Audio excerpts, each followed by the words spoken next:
the basic transformation of consciousness, which comes about through the use of psychedelic chemicals, is probably best described as one of polar feeling. You feel that everything outside is not the opposite of or contradiction of the inside, but it just goes with it. You feel that the figure always goes with its background. And therefore, you see in a funny way that all human behavior goes together in such a way that you cannot have saints without sinners. You cannot have cops without robbers. You cannot have failures without successes, and vice versa. You cannot have the good and the valuable in life without the background contrast of the failure and the evil. And also you cannot have life without death. And that's a rather shocking realization, because you see, our culture is geared to the idealism of having the good without the evil, of using medicine to bring us to the point where we don't need to die so that we can have life without death, and of reforming and psychotherapizing people so that we can have all good law-abiding citizens and no criminals, all sane people and nobody in the asylums. And yet, from another point of view, you can see that were there no sick people, there would be no incentive for the study of medicine. Were there no crazy people, there would be no incentive to the study of psychology, finding out about the human mind. And were there no wicked people, there would be no puzzle and thinking about the problems of ethics. So that you arrive sometimes at this funny point of view where you see that everybody, however bad, has an essential contribution to the totality of life. But at any rate, that is a point of view which is very largely brought about by the use of these chemicals.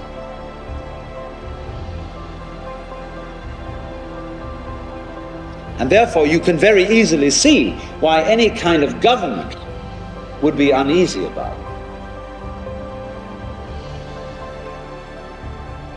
That is to say, it enables people to feel not so guilty about themselves.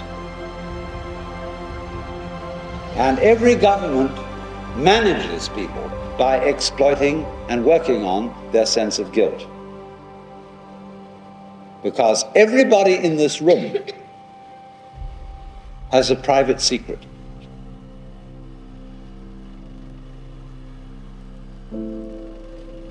And any good psychologist can worm it out of you and brainwash you and exploit your peculiar temptation or your peculiar psychosis and make you hate yourself because of it, and therefore expiate for your sins by going along with his particular designs, his particular form of punishment to relieve you of your guilt.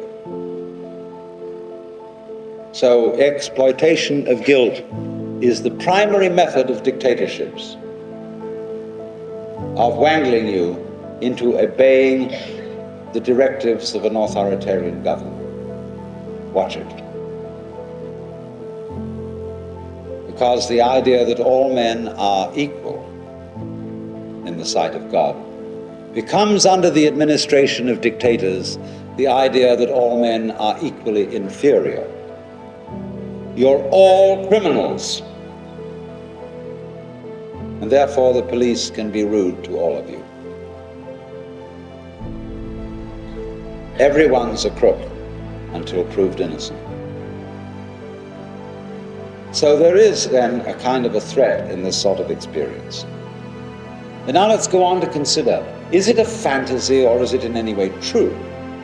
Let's suppose I experience that my own individual existence is completely continuous with the existence of everything else. That I'm a part of nature, not merely a part, but an expression of the whole activity of the universe. Is that a hallucination? How am I to judge? The criteria by which we judge today are the ideas of our scientists.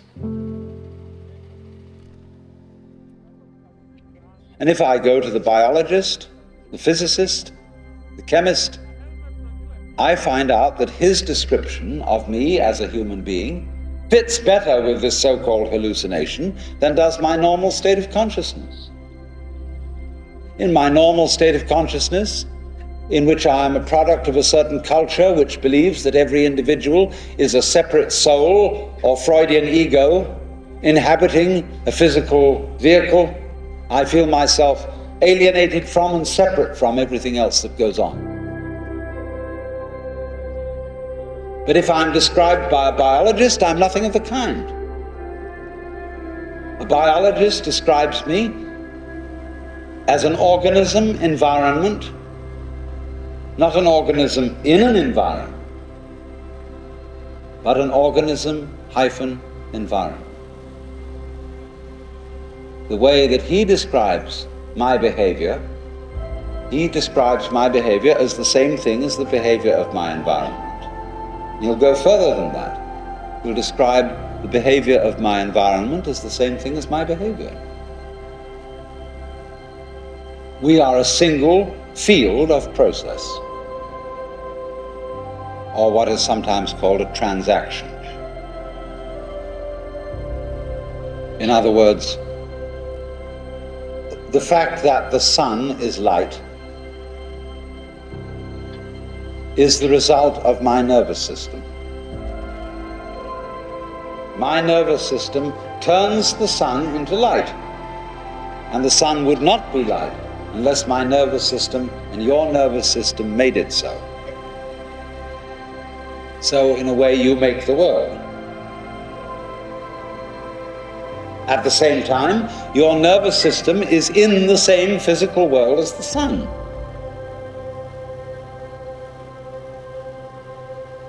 And likewise, sometimes under the influence of psychedelic chemicals, you feel that everything that's going on is simply inside your head. The next moment you feel that your head is inside everything that's going on.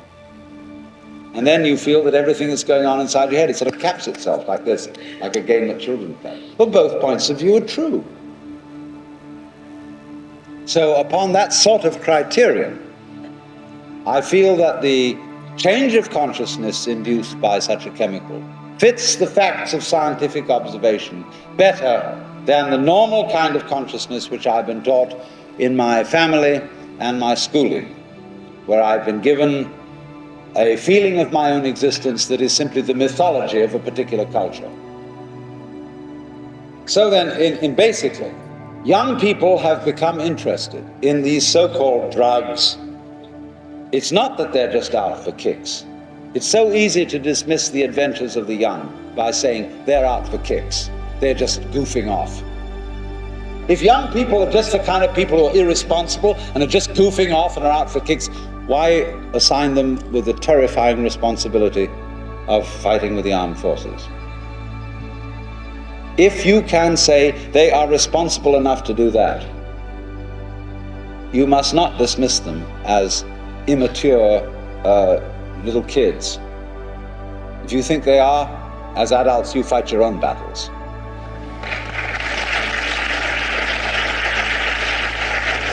So the position is not that young people today are just looking for kicks. They are out for trying to find out what the hell this universe is about. And they're very confused. Because the answers of the old standard brand religions, while they are in a way respected, they're not plausible.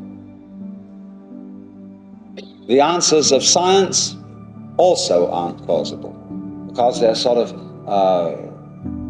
lacking in a sense of wonder. But if you disallow the whole thing, it'll just go ahead in a completely undisciplined and crazy fashion, and very naturally, there will be all kinds of disasters and bad trips. Grasp this nettle danger. Don't pretend it isn't there.